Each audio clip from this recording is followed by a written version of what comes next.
अब हम यहाँ हमारे पास जो भी फ्लोर प्लान बना हुआ है हम उसको इंसर्ट करेंगे।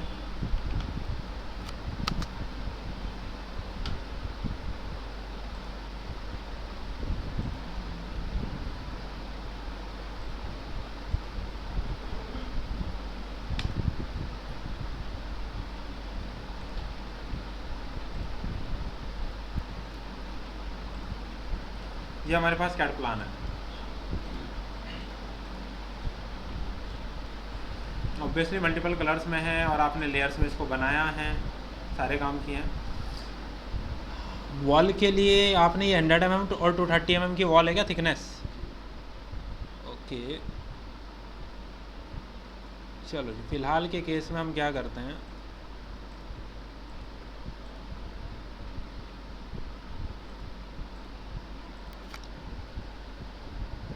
ओपनिंग ये बता रहा है।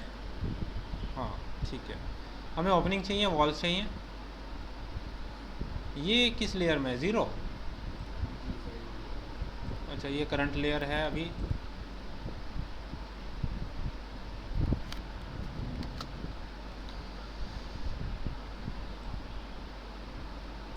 रुक जाओ,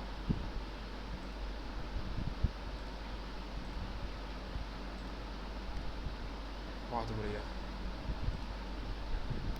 चलो सर इतना सा ये है हमारे पास, ये पार्टीशन वॉल्स हैं आपकी और ये हमारी मेन वॉल है ना। ठीक है, मेन वॉल आपकी 230 की है और पार्टीशन वॉल 100 mm की है। अब देखो दो तरीके हैं। पहला तरीका ये है कि जो आपके पास ये कैड फाइल है आप इसको एक्सप्लोड कर दें ब्लॉक, क्योंकि मैंने ये एज ए ब्लॉक इंसर्ट किया है, और मैं प्रेस एंड पुल लगाऊं और रीजन वाइज हाइट देता चला जाऊँ। पहला ऑप्शन ये हो सकता है। दूसरा ऑप्शन ये हो सकता है, हमने कल पॉलीसॉलिड के बारे में बात की थी, हम पॉलीसॉलिड से बनाएं स्पेसिफिकली हाइट देकर। लेकिन पॉलीसॉलिड में क्या है, अगर मुझे एक अलग अलग वॉल की अलग अलग हाइट देनी है तो मुझे पॉलीसॉलिड में प्रॉब्लम आएगी, क्योंकि मुझे विड्थ और हाइट पहले ही फिक्स करनी होती है। ठीक, तो बेटर ऑप्शन क्या है, प्रेस एंड पुल। मैंने बोला ठीक है एक काम करते हैं, इस ब्लॉक को एक्सप्लोड कर देते हैं, फिलहाल इसे हटाते हैं। अब आप इसको सेलेक्ट करके देखें, सब अलग अलग हो गए। ओपनिंग्स ऑलरेडी आपके पास हैं, मैंने इसको थोड़ा सा टिल्ट किया। आपको ध्यान ये रखना है, जैसे फॉर एग्ज़ाम्पल ये दो ओपनिंग्स के बीच का गैप है, ये मेरी एक वॉल है। अब मुझे हाइट कितनी रखनी है ग्राउंड फ्लोर की? 10 फीट या 3000 mm अगर आप mm में काम कर रहे हैं। तो हम यूज़ करते हैं जी press and pull. Press enter, इस रीजन के अंदर जाइए, क्लिक करिए और हाइट डिफाइन कर दीजिए। तो आप फ्री हैं, आपके कंट्रोल में है हाइट देना। अब हाइट देने में प्रॉब्लम्स कहाँ आएंगी, जैसे फॉर एग्ज़ाम्पल आप ये कॉम्बिनेशन देखो वॉल का, ये यहाँ तक कंटिन्यू है और बीच में आपका यहाँ भी कनेक्शन है। तो ऐसी जगह के लिए जो ब्लॉक है आपका, ये साइज़ बहुत बड़ा है आपका सिलेक्ट करने के लिए। आपने पढ़ा होगा ऑप्शंस स्टार्टिंग में, यहाँ से आपका होता है एक सिलेक्शन साइज़, इस पिक बॉक्स के साइज़ को हम थोड़ा छोटा कर देते हैं ताकि उस रीजन के अंदर जाया जा सके आराम से। प्रेस एंड पुल लगाते हैं,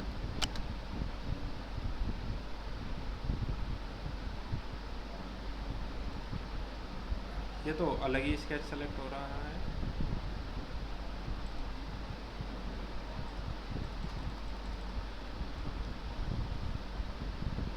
ये सेलेक्ट हुआ स्केच आपका,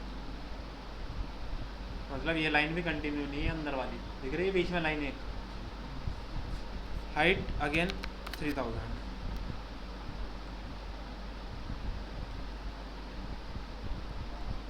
अब आ जाते हैं यहाँ पर,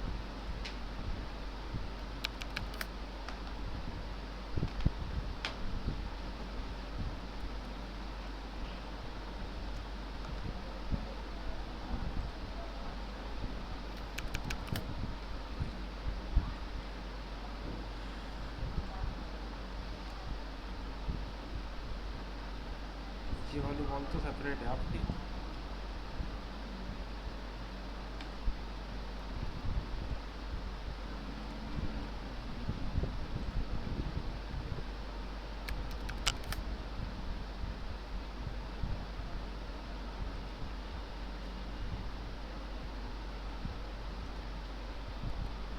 ये क्लोज नहीं है क्या वॉल?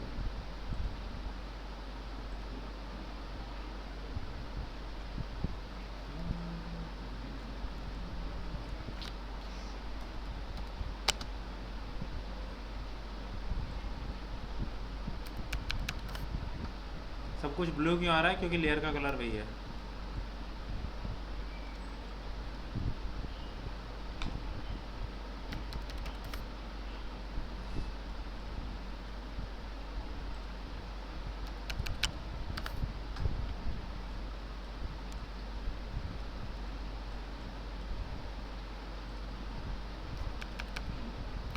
जिसने प्लान बनाया होगा उसको बेटर आइडिया होगा कि उसका प्लान कैसा है। ये कैप्टिविटी में वहाँ तक क्यों गया भाई? यहाँ क्या गड़बड़ है?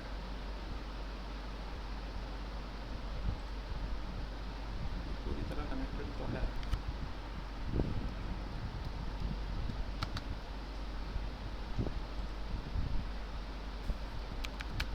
हम ओपनिंग्स छोड़ रहे हैं, बेसिकली टारगेट ही है।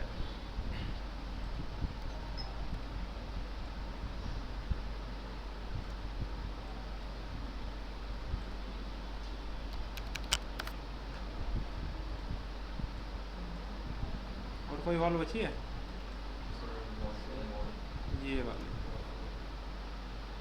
ये वाली कह रहे हो ना?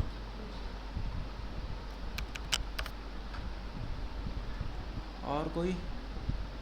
हाँ, ये भी बन गया, ये भी बन गया, ये भी बन गया। एक काम करो, विजुअल स्टाइल और कंसेप्चुअल।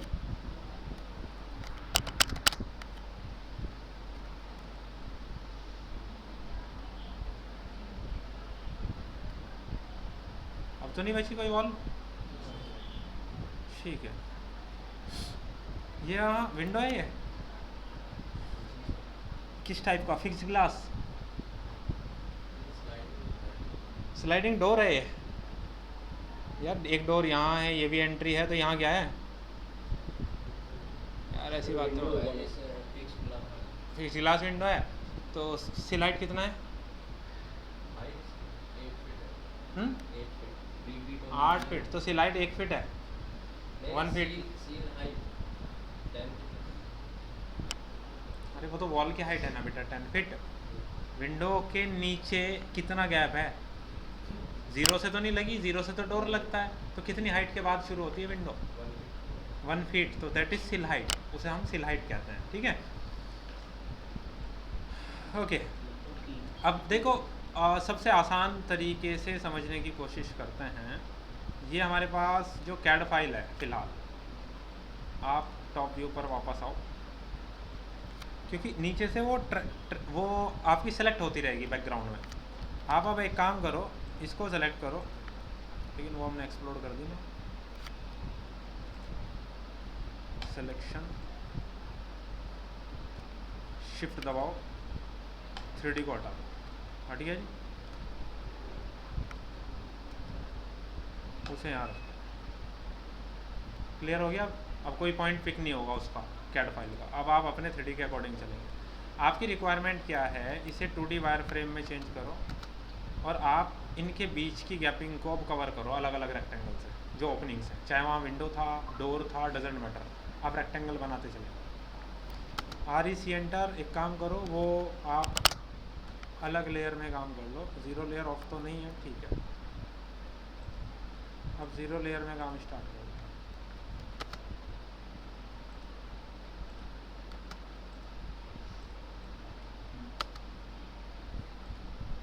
यहाँ तक है। ये क्या है? शाफ्ट की विंडो की स्पेस है क्या शाफ्ट में?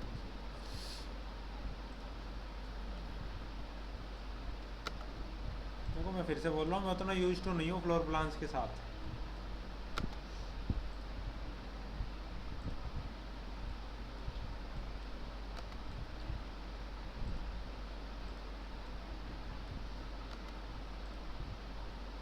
अब इस पॉइंट को ट्रेस करना पड़ेगा, दिख रहा है? हमें एग्जैक्ट ये पॉइंट चाहिए। यहाँ जैसे जाएंगे ये हो जाए। तो अब ऐसे केस में मुझे यहाँ से नॉर्मली पहले एक लाइन डालनी पड़ेगी, फिर मैं एक रेक्टेंगल बनाऊंगा। मुझे पता है एग्जैक्टली इस पॉइंट पे जाना होगा। ये पॉइंट को पिक कर रहा है, ओके।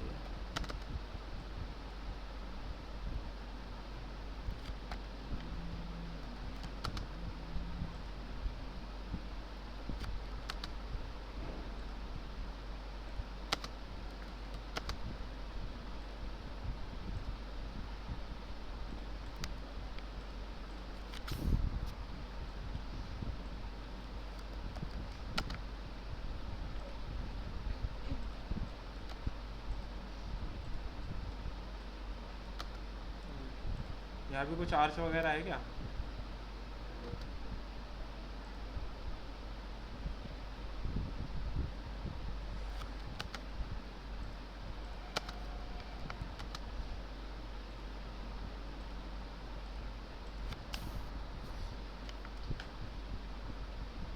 कहीं ऊपर रखा है, कहीं नीचे रखा है, डिपेंड करता है। क्योंकि डायनामिक यूसीएस ऑन होता है F6 से, तो अगर उसने ऊपर वाला फेस पिक कर लिया तो उसने ऊपर बना दिया, कहीं उसने बेस को पिक किया तो उसने बेस को बना दिया। ठीक। अब सबसे इम्पोर्टेंट बात ये आती है कि जितनी भी ओपनिंग्स हैं इनमें आप ये चेक करिए डोर्स कहाँ कहाँ हैं, वो आपकी हेल्प करेगा। ये साइड में अगर हम बात करें, ये दोनों डोर्स हैं हमारे, ये नीचे से तो नहीं होंगे। तो देखो M एंटर, पहला डोर, दूसरा डोर, तीसरा डोर,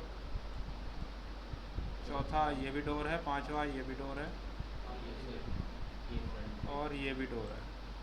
सब नीचे रखे हैं, मुझे कहाँ चाहिए? ऊपर, बेस से ऊपर, या आप जाके पिक कर लो। फिर से उन्हीं को मैं सेलेक्ट करूँगा, इस बार करूँगा एक्सट्रूड, EXT एंटर। अब आप ऑब्जेक्ट को सेलेक्ट करना स्टार्ट करो, 1 2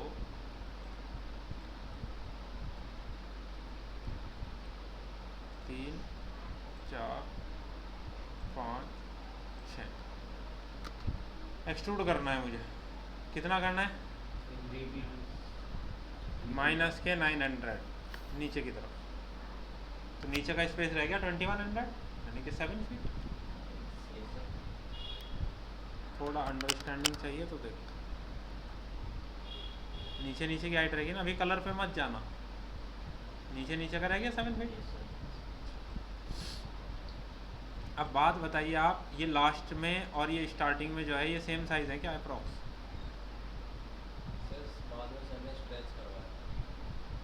ये क्या है?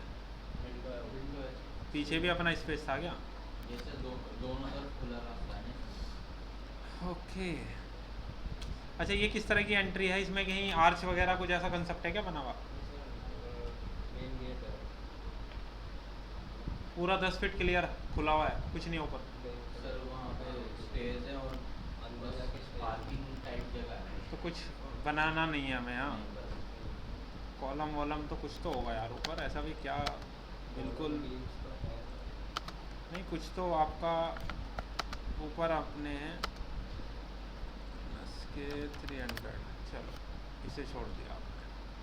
अब आप अपने प्लान के अकॉर्डिंग चल सकते हो। ये विंडो है, यहाँ विंडो है, अब आप विंडोज़ के अकॉर्डिंग चलो, यहाँ और यहाँ। सबसे पहले आपने बोला क्योंकि ये फिक्स्ड हैं, नीचे से आपने नोट नीचे से आप इसे डायरेक्ट एक्सट्रूड कर दो, क्योंकि नीचे आपको 1 फीट की सिलाइट चाहिए ना इन दोनों केस में। 300। फिर इनको हम मूव कर, कॉपी कर दें, CO, इसको और इसको यहाँ से पिक करें और यहाँ रख दें, बीच में स्पेस निकल गया। चलिए जी, और हमारे पास विंडो का प्लान होगा यहाँ। टोटल है 10 फीट। विंडो की हाइट कितनी है? 4। तो एक काम करो, इसको और इसको, क्योंकि ये दोनों ऊपर के वाले पोर्शन पे रखी हैं, माइनस के 3 फीट दे दो, यानी कि माइनस के 900। अब ये क्योंकि नीचे रखा है, इसे प्लस का 300 दे दो, नॉट 300, 900।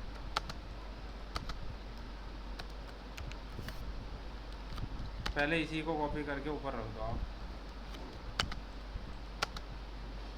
ये वाला पॉइंट पिक करो, यहाँ रख दो, इसको और इसको, नीचे वाला पॉइंट पकड़ो और यहाँ रख दो नीचे।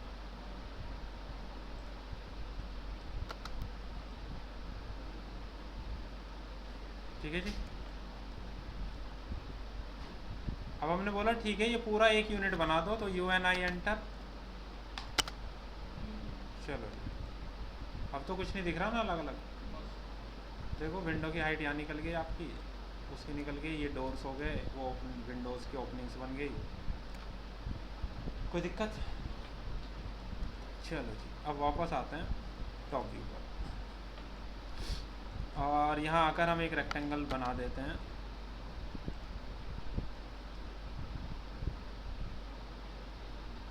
कुछ बाहर का स्पेस ले लेते हैं।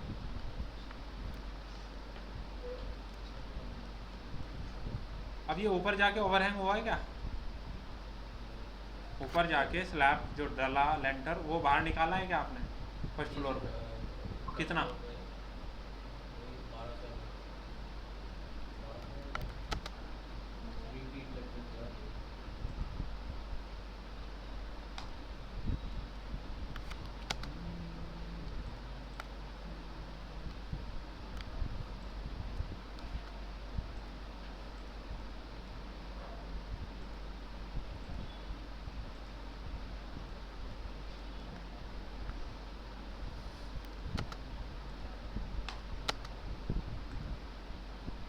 कितना निकाले जी? 1200 mm? 12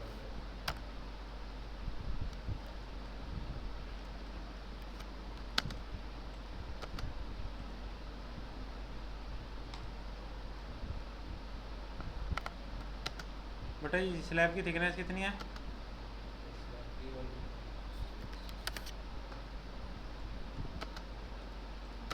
फ्लोर का दे देना अपने। आगे पूरा क्लोज हो गया। अब ये अगर वायर फ्रेम में आप देखेंगे तो आपको इनसाइड दिखाई देगा, अदरवाइज तो नहीं दिखेगा।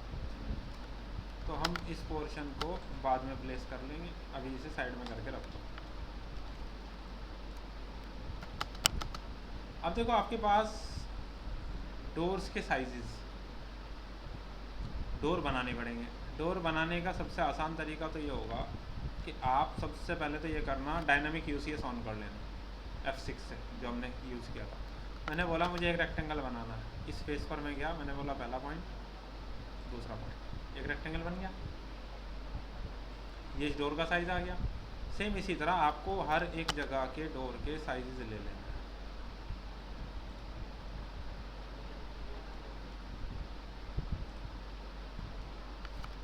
उनको आप मूव कर लेना।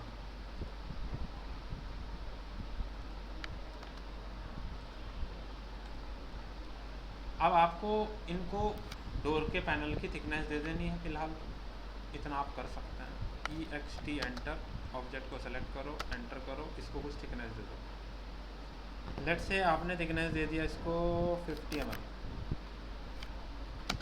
अब मैंने दोनों को सेलेक्ट किया, यहाँ रखा, फिर से मैंने मूव किया इसको और इसको, इस पॉइंट से उधर ले जाना है मुझे, और मैं ले गया हूँ लेट से 8। ये कुछ मिला। अब बात ये आती है मेरी वॉल्स हैं। मैंने बोला मुझे वॉल पे या एक विंडो को और थोड़ा सा कंसेप्ट और देख लो विंडो के केस में, जैसे ये फिक्स्ड ग्लास वाला केस है। ये एक रेक्टेंगल बनाया मैंने, इस रेक्टेंगल को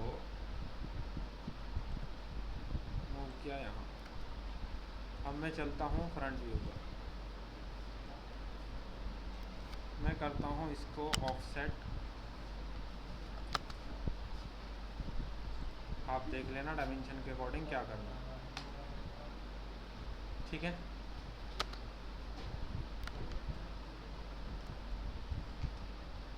हमने कमांड पढ़ा है एक्सट्रूड, दोनों को सेलेक्ट किया, दोनों एक्सट्रूड हो रहे हैं साथ साथ। ये मुझे करना है एक्सट्रूड लेट से पैनल, नॉट 2 mm, गलत हो गया, 50। मैंने किया SU,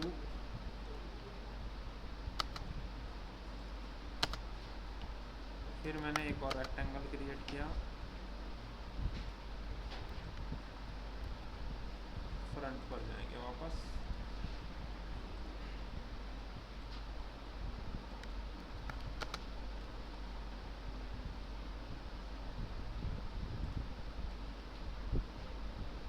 ये एक रेक्टेंगल बनाया, फिर हम इसे फिर से एक्सट्रूड करेंगे।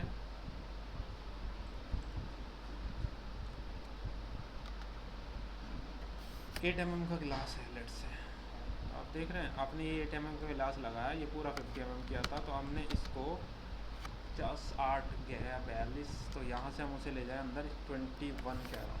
अब ये दोनों साइड से फिक्स हो गया गिलास, ठीक है। चलो अब थोड़ा सा मटेरियल के साथ प्ले करते हैं। मटेरियल में होम को, ऑटोडेस्क को, इस विंडो को थोड़ा सा ज़रा बड़ा कर देते हैं। करते कहाँ गया,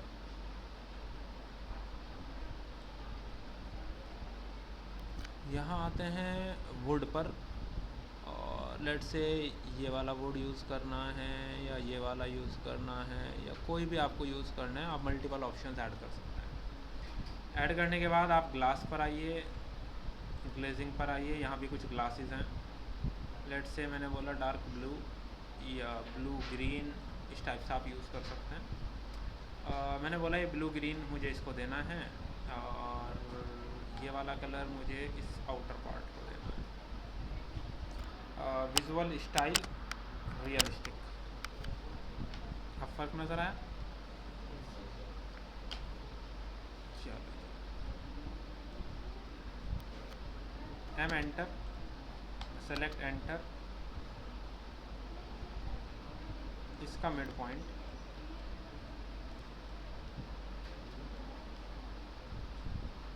यहाँ, आगे। अगर ये और वो सेम साइज़ है तो हम उठा के रख सकते हैं, अगर सेम साइज़ नहीं है तो प्रॉब्लम है हमारी, है जी। ये और वो सेम साइज़ है, बना लेना दोबारा से, कोई दिक्कत नहीं। यहाँ आ जाते हैं, क्या अरे जैसे ये बना वैसे ही वो बनेगा।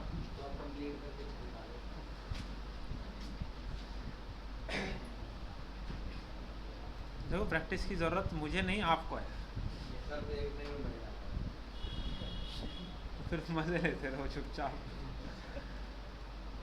ओके, विजुअल स्टाइल कंसेप्चुअल, यहाँ एक डोर है। आजकल आप देखते हो ना प्लेन बोर्ड के डोर्स यूज़ होते हैं, तो आप किसी भी पैनल को यहाँ से ले करके उसको अप्लाई कर देना। अब ये जो डोर है, ये इस टाइप का तो डोर होगा नहीं, ये मेटल डोर होगा बेसिकली, मेटालिक, तो उसको यहाँ पर क्रिएट करना पड़ेगा या कहीं से एज ए ब्लॉक उठा करके रखना पड़ेगा, और कोई तरीका नहीं है इसका मेटालिक डोर क्रिएट करने का। अभी के केस में हम इसे ओपनिंग छोड़ देते हैं। चलो अब बात करें वॉल पेंट पर आते हैं जी। ग्लोसी चाहिए कि मेट चाहिए? हमने बोला सर ग्लोसी कलर दे देते हैं, लाइट स्टील ब्लू, है जी, क्योंकि पूरा एक ही यूनिट बना दिया ना आपने।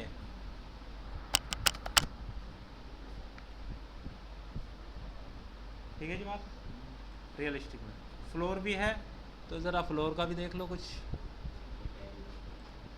इटालियन स्टोन लगा लो, वुडन लगा लो, हाँ? बिल्कुल इटालियन पे मत पहुँचो, ज़रा मिडिल क्लास फैमिली के लिए बना रहे हो, थोड़ा सा ख्याल रख के, ठीक है जी। कुछ आउटपुट आया, फिर मैंने बोला सर एक काम करते हैं, अगर हमें इसे पूरा करना है तो यहाँ से कंक्रीट के भी ऑप्शंस होंगे,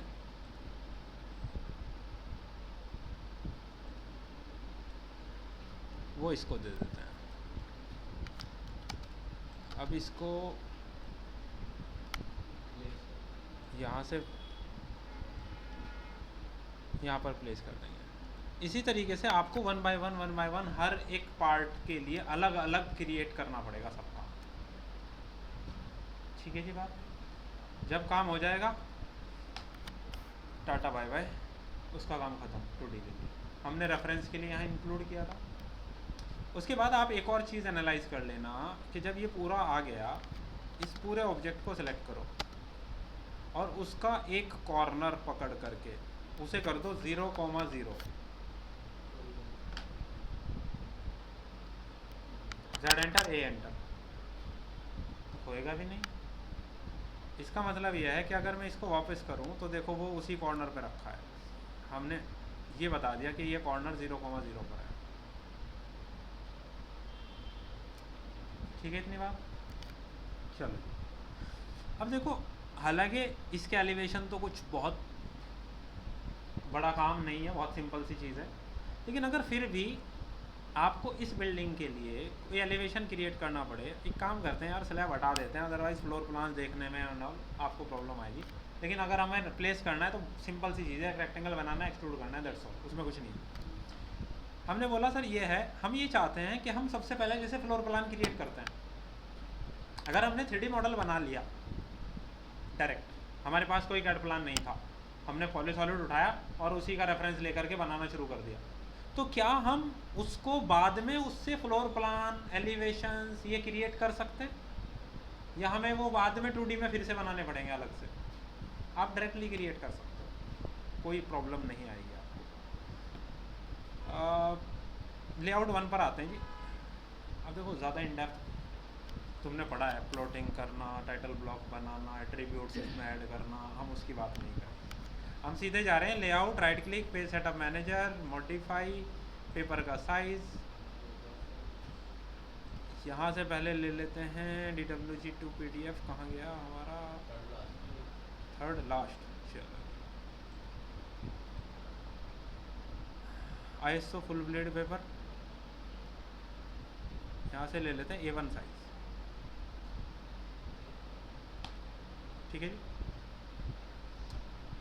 ओके क्लोज। ये हमारा आ गया जी A1 साइज। ये कौन सा है? लेआउट 1 मॉडल में आइए वापस। यहाँ आने के बाद आपके पास 3D में या 2D में कहीं भी आप हैं, ड्राफ्टिंग एंड एनोटेशन पे भी हो सकते हैं, 3D मॉडलिंग पर भी हो सकते हैं। आपने कभी ध्यान नहीं दिया होगा, यहाँ राइट साइड में एक ऑप्शन आता है व्यू, व्यू में ऊपर लिखा होता है बेस, क्लिक करो। अब इन्वेंटर तो हम यूज़ नहीं कर रहे हैं, हम बात कर रहे हैं ऑटोकैड की। ऑटोकैड ये कौन सा स्पेस होता है? Model space. लेआउट क्या होता है? पेपर स्पेस, ये तो पता होगा, यूज़ भी किया होगा, MSPS commands, model space, paper space. आप मॉडल स्पेस पर क्लिक करेंगे, नीचे दिख रहा है व्यू बेस, एंटायर मॉडल पूरा सेलेक्ट हो गया। एंटर न्यू और existing layout name to make current, हमने बोला लेआउट 1 है ना यहाँ प्री सिलेक्टेड, हमने बोला ठीक है यार लेआउट 1 को यूज़ करो।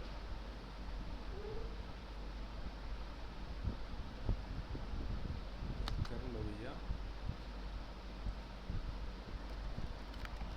चलो नाम भी पूछ के मानेगा ये।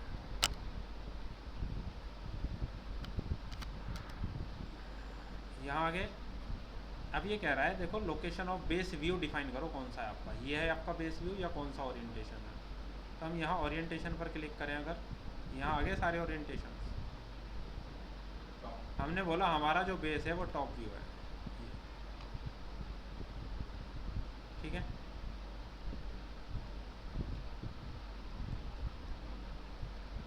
उसे हमने सबसे पहले यहाँ ला करके प्लेस कर दिया। प्लेस करने के बाद हमने बोला यार ऑब्जेक्ट बड़ा है, एक काम करते हैं इसकी स्केलिंग कर देते हैं 1:100 से, तो बड़ा आ ही नहीं रहा है।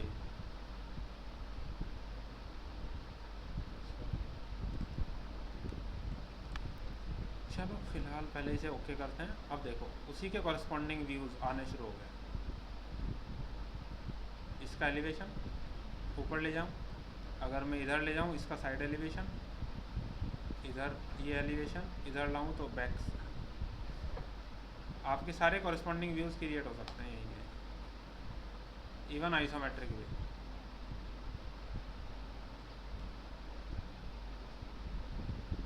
सारे व्यूज़ आ जाएंगे यहीं पर।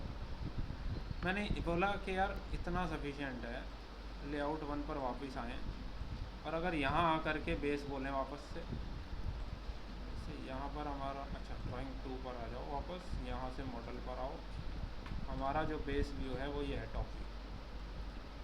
अब मैं वापस गया लेआउट 1 पर, बेस, मॉडल स्पेस,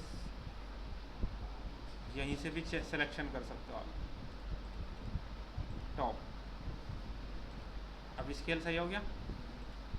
अगर आप लेआउट पर आके कर रहे हो, स्केल आ गया आपके पास। हमने बोला सर इसको यहीं पर प्लेस कर देते हैं, आपने ओके किया। इसके कॉरस्पॉन्डिंग ये एलिवेशन हमने ऊपर प्लेस कर दिया। अच्छा, ऊपर से ही ओके करना पड़ेगा आपको, आप एंटर की या एस्केप की से काम कर नहीं सकते। टॉप व्यू यहाँ रख दिया, ओके, उसके कॉरेस्पॉन्डिंग फ्रंट यहाँ रख दिया। ये देखो, अब इस व्यू पे क्लिक किया, इस व्यू की डिटेल्स आ गई कुछ। अच्छा, अगर मैं इस पर डबल क्लिक कर दूँ, मैंने बोला सर इसको 1:100 के बजाय थोड़ा बड़ा करके दिखाया जाए 1:50। केवल यही चेंज हुआ है, नीचे वाला एज इट इज़ है 1:100 पर ही, केवल इसी व्यू का स्केल चेंज किया आपने। डबल क्लिक हमने बोला सर हिडन लाइंस, हाँ, हिडन लाइंस ना दिख करके केवल विजिबल लाइंस दिखाए, या इसको शेडेड दिखाओ विद विजिबल लाइंस, या इसको हिडन लाइंस के साथ ऐसे दिखाओ। सारे ऑप्शंस आपके पास यहीं आते हैं, आपको किस तरीके से उसे रिप्रेजेंट करना है।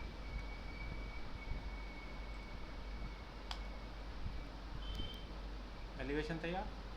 यानी कि अगर आपने एक बार 3D बना लिया तो उसके सारे व्यूज़ आपको बनाने की ज़रूरत नहीं है, आप ऑटोमेटिकली उसको एडजस्ट कर सकते हैं, क्रिएट कर सकते हैं उसके कॉरेस्पॉन्डिंग व्यूज़, उसके रेस्पेक्टिव एलिवेशंस, उसका स्केल, इंडिविजुअल कंट्रोलिंग आपके पास आ जाएगी सारी।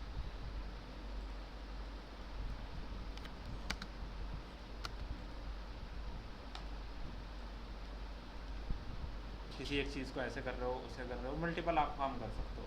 और जैसे अभी तक आप काम करते आ रहे हो, अगर हमें मॉडल से यहाँ कुछ लेके आना है तो क्या करते हो आप,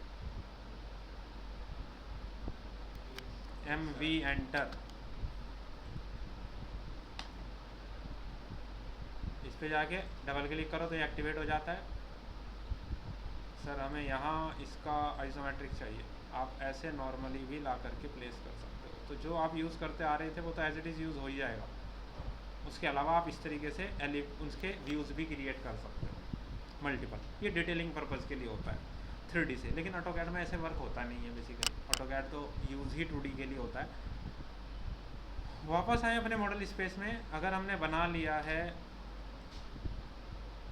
आइसोमेट्रिक में आए कि हमने बोला सर देखो थोड़ा कलर समझ नहीं आ रहा उतना बेटर वे में, तो हमने बोला जूम विंडो थोड़ा इसको फिट करने की कोशिश करेंगे, और बड़ा करना है तो Ctrl 0 प्रेस कर दो, ये फुल स्क्रीन हो जाता है, ये आ जाएगा। हमें रेंडर निकालना है, डबल R एंटर।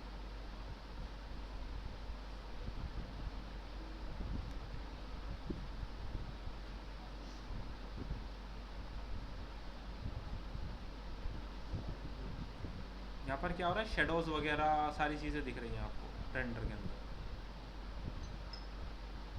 मैंने बोला एक काम करते हैं, Ctrl 0 वापस करते हैं,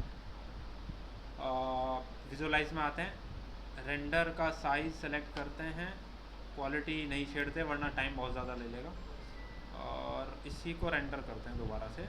लेकिन सबसे पहले एक काम करें, शेडोज़ की सेटिंग, नो शेडो सेलेक्टेड है, फिर क्यों किया ना इसने।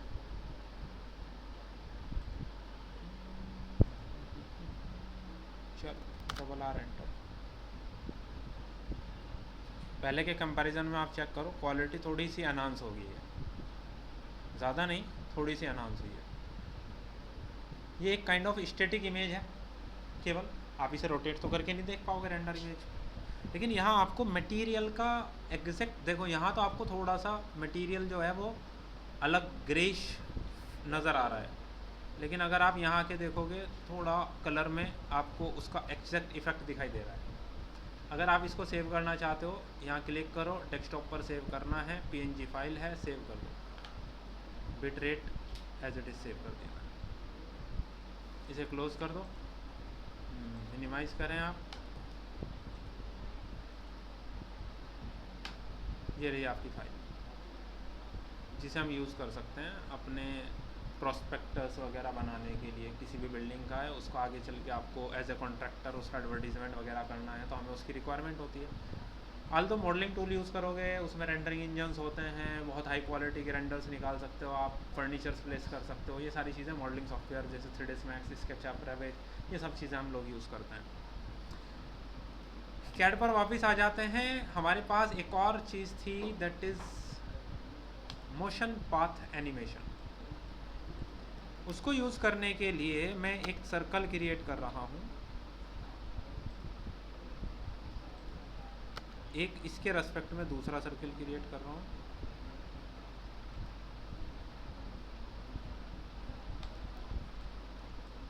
ये कुछ है मेरे सर्कल। दो मैंने मूव किया इस वाले सर्किल को थोड़ा सा ऊपर, इस वाले सर्किल को थोड़ा और ऊपर और बड़ा कर दिया। ये दो सर्किल्स हैं मेरे पास, ठीक है। मैंने किया ANI enter, motion path animation. मैंने बोला कैमरे को लिंक किया जाए इस पाथ से, ओके। टारगेट है उसका ये वाला पाथ। अब यहाँ चेक करना, एक बार प्रीव्यू दिखाता हूँ।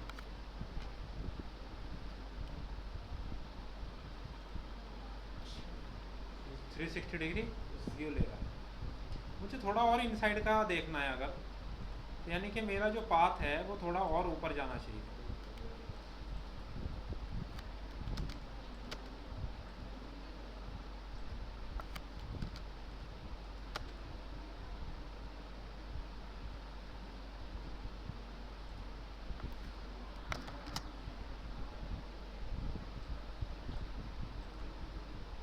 कैमरा यहाँ,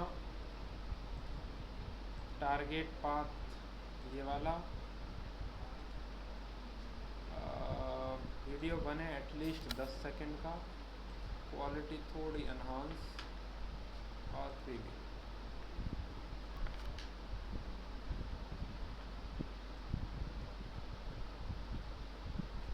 एक साइड आ गया लगभग। सर एक बार बता देंगे क्या बेटा? यही सब कमाल। बेटे ये तो 2 बार हो चुकी, अब तीसरी बार फिर से करेंगे। सर एक बार हमने कुछ थोड़ा और एडजस्टमेंट किया सर्कल्स को। ANI enter, motion path animation. यहाँ पे हमें कैमरे का पाथ बताना है, ये ऊपर वाला है। लिंक टारगेट बताना है, हमने बोला ये वाला है, ओके। 10 सेकेंड्स का चाहिए, रिजोल्यूशन थोड़ा बेटर चाहिए। प्रीव्यू पे क्लिक करेंगे, ये आपको एक प्रीव्यू दिखाएगा।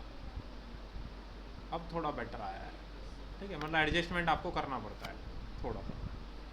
हमने बोला ठीक है सर, अब यही चीज़ हमें एक्सपोर्ट करनी है, तो आप ओके पर क्लिक करेंगे। As displayed, as it is आएगी। मैंने बोला नहीं सर, रेंडर्ड करनी है मुझे। अब ओके कर दो आप। कहाँ? डेस्कटॉप पर सेव कर रहा है, ठीक है। अब ये क्या करेगा, मान लीजिए आपकी वीडियो के अंदर 30 फ्रेम्स हैं। ये एक बार एक फ्रेम का रेंडर निकालेगा, फिर सेकंड फ्रेम पर जाएगा, फिर उसका रेंडर निकालेगा, फिर थर्ड फ्रेम पर जाएगा, फिर उसका रेंडर निकालेगा। इस तरह 30 फ्रेम्स के रेंडर निकलेंगे और फिर उसको कंपाइल करके वीडियो बनेगी, तो वो रेंडर्ड वीडियो बनेगी।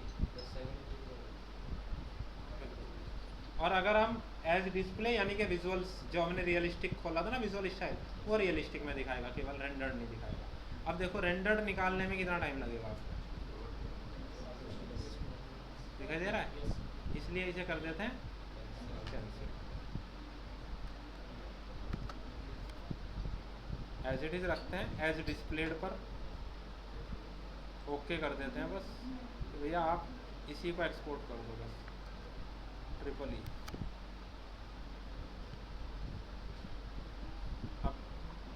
अब रेंडर नहीं है ना, अब नॉर्मली कंपाइल कर रहा है वो सारे फ्रेम्स को।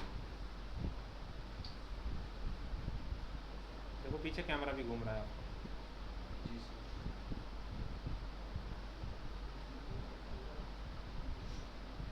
टारगेट क्या है?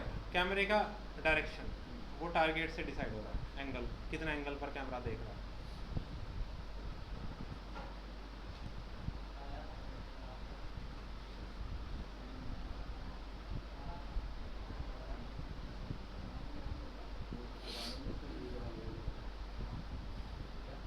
कैमरा पूछ रहा कौन सा, वो रील वाला नहीं होता,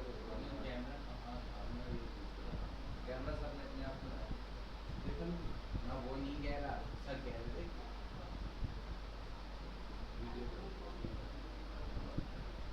दिखाएगा यहाँ, अब तो चला ही गया वो, दिख गया, झलक दिख गई, बस बहुत है। चलो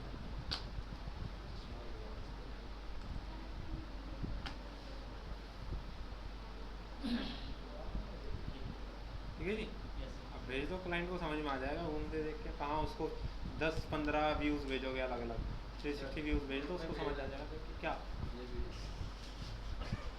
कौन से ग्रुप में, अपने वाले में। क्यों घर वालों को दिखानी है क्या? हाँ, अभी काम किया। अच्छा सर, इस वीडियो में अभी क्या नाम है, वॉल का कलर चेंजिंग हो गई थी। बेटा वो ग्राफिकल प्रॉब्लम है, ग्राफिक आपको रेंडर्ड निकालनी पड़ेगी, इज़ नॉट सपोर्टेड, वो फाइल का फॉर्मेट ही नहीं चलेगा फ़ोन में। तो घर पे लैपटॉप पर वहाँ पे देख लीजिए। चाहिए ज़रूर है।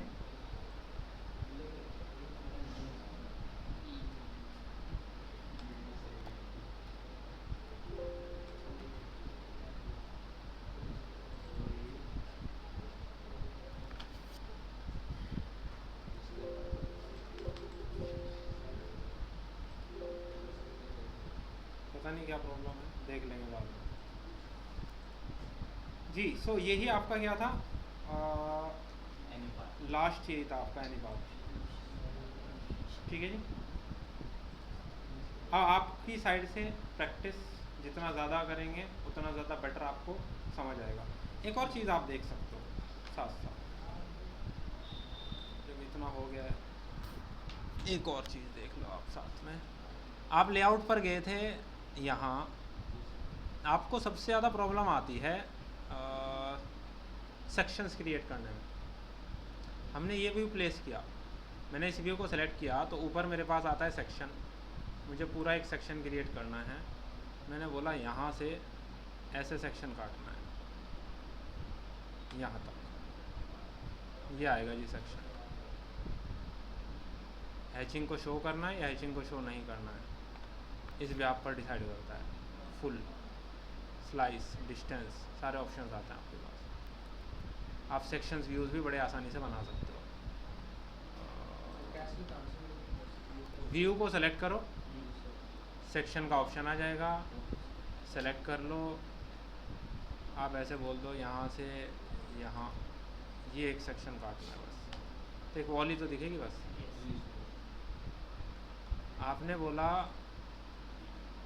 सर इसको सेलेक्ट करते हैं, सेक्शन काटना है मुझे यहाँ से यहाँ,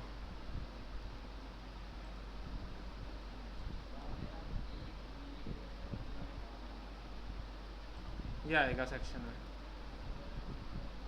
अरे यार ये एंटर लेता नहीं है, सबसे ज़्यादा परेशान तो सेक्शन यहाँ से यहाँ इधर के डायरेक्शन। जब आप इधर आ रहे हैं तो देखो उसने एरो इधर कर दिया, अगर मैं उधर जाऊँगा तो वो एरो उधर के कर देगा। उधर जाते हुए केवल एक ओपनिंग दिखेगी और इधर आते हुए मुझे विंडो और ये वाली ओपनिंग जो मेन ओपनिंग है मेरी, ये दोनों दिखेंगे। आप क्लिक करो और ओके करो, ये देखो हैचिंग भी डाल दी उसने वॉल्स में, स्लैब में, क्योंकि वो काटी है ना आपने वॉल बीच से, उसने उसमें भी हैचिंग डाल दी।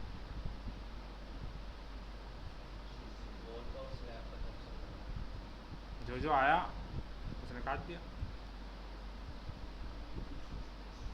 ठीक है। ओके, यहाँ पर आपका 3D फिनिश हो जाता है।